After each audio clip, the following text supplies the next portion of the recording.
में एक लड़की होती है जो लगभग 20 वर्षीय होती है। वो अपने पिता के फ्रेंड, जिसकी उम्र लगभग 42 वर्ष होती है, उससे जब भी वो घर आता है या सामने पड़ता है तो उससे पूछती है कि सुहागरात क्या होती है। एक बार पूछती है, 2 बार पूछती है, लेकिन एक दिन ऐसा होता है तो वो जो उसका पिता का फ्रेंड होता है वो कहता है कि हम तुम्हें एक दिन प्रैक्टिकल करके ही दिखाएंगे कि सुहागरात में क्या होता है, कैसे होता है। बस समय का इंतजार था। समय आता है, उसके साथ संबंध बनाता है और संबंध एक बार नहीं अनेक बार बनाता है। उसके साथ वो ऐसे रहने लगा था जैसे पति पत्नी। और उसी लड़की की वजह से एक ऐसी हत्या होती है, दर्दनाक हत्या होती है, जिसमें कई सारे लोग जेल जाते हैं। आइए कहानी शुरू करते हैं। ये कहानी ही कुछ ऐसी है। मैं हूँ आपके समझ डॉक्टर देवेंद्र दास प्रजापति और आप देखना शुरू कर चुके हैं देवेंद्र फिजियो सफर। दोस्तों, आज की जो कहानी है तो उत्तर प्रदेश का एक जनपद है मिर्जापुर और जमालपुर थाने के अंतर्गत जयपट्टी कला गांव की एक कहानी है। घटना है 4 अक्टूबर 2022 की। एक व्यक्ति सुबह सुबह अपने घर से खेत की ओर जाता है, लेकिन वो सुबह से शाम हो जाती है, वापस नहीं आता है। तभी उसका बेटा काम से वापस घर आता है। उसकी बहन, जिसका नाम सुमन होता है, वो अपने भाई वीरेंद्र से कहती है कि पापा आज खेत पे गए हैं, वापस नहीं आए। वो बेटा कहता है अरे खेत पे तो गए हैं, आ रहे होंगे वापस। वो खेत की ओर जाता है और ढूंढते ढूंढते लगभग आधी रात का समय हो जाता है। फिर गांव के सारे लोगों से पता करते हैं, लेकिन रात में भी उसके पिता, जिनका नाम संतोष कुमार होता है, उम्र 40 वर्ष होती है, वो वापस नहीं आते हैं।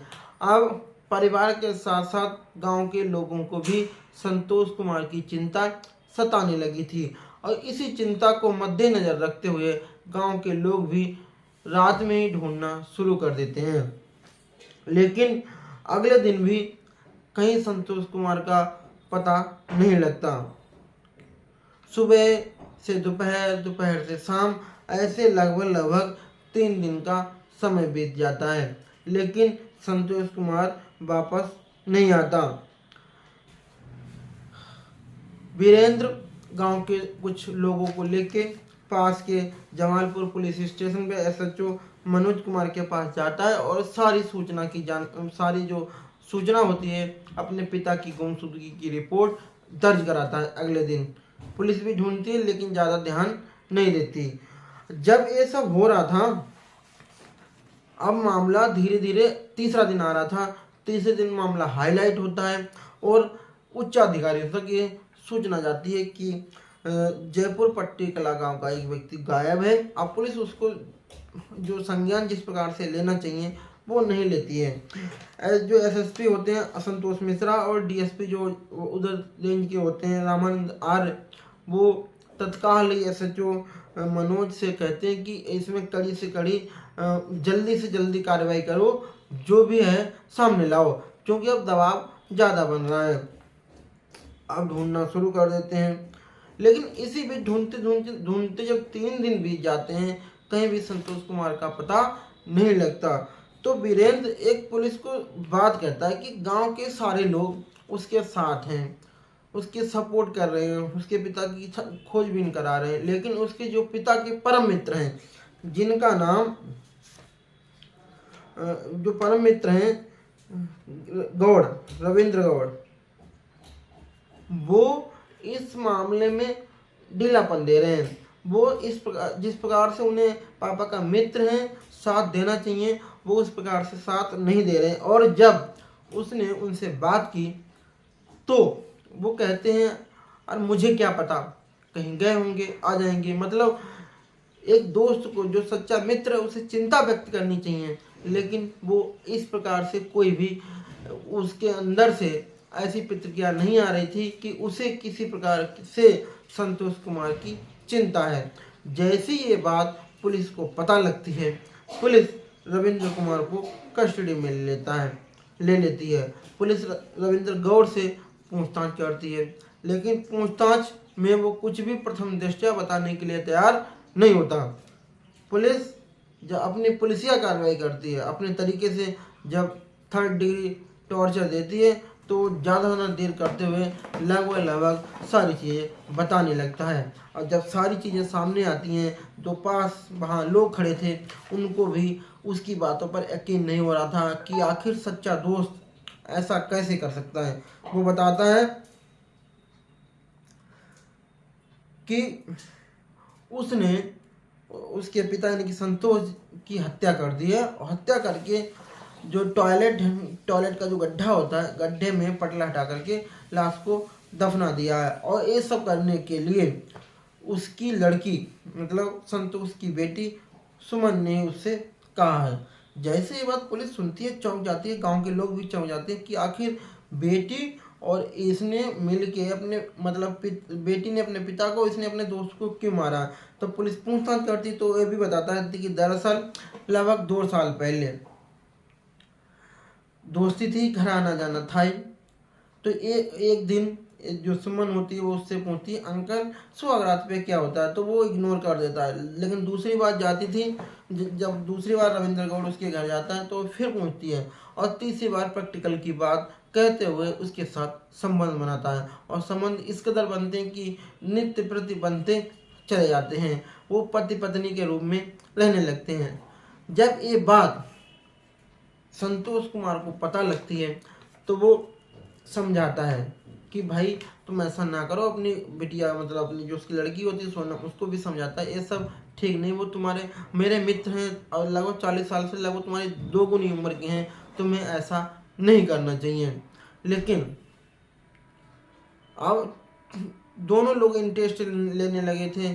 अब ऐसा किसी को लग नहीं रहा था कि एक दूसरे से कोई अलग हो पाए। वो लड़की